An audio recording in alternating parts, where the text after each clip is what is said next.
লুকানো এক ভয়ঙ্কর সুন্দর অভিযাত্রার গল্প বলবো আজ। যাত্রার প্রতিটি পদে পদে ছিল ভয়ঙ্কর সব বিপদের আশঙ্কা। একটু অসাবধানতায় ঘটতে পারে মৃত্যু।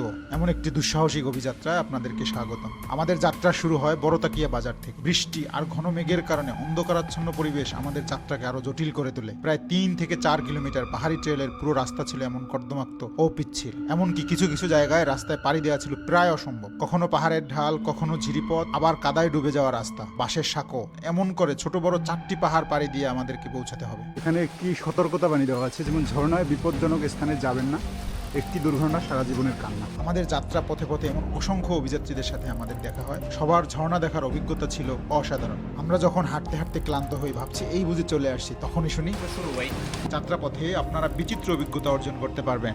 পাহাড়ি ছোট ছোট গ্রাম, আদিবাসী পল্লী আপনার ভীতু মনকেও সাহস যোগাবে অনেকটাই।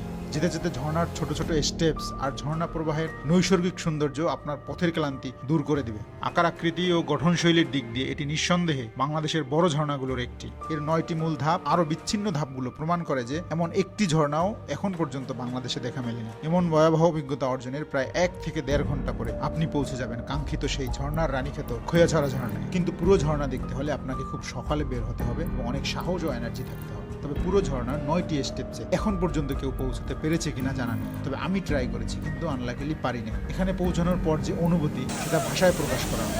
অনেক উঁচু থেকে ঝর্ণার প্রবাহ আর এর যে শব্দ, জাস্ট অস্থির। এখানে আসার পরে নিজের ক্লান্ত শরীর ঝর্ণার শীতল জলে ভিজিয়ে খুঁজে পাবেন জীবনের এক অন্যরকম প্রশান্তি।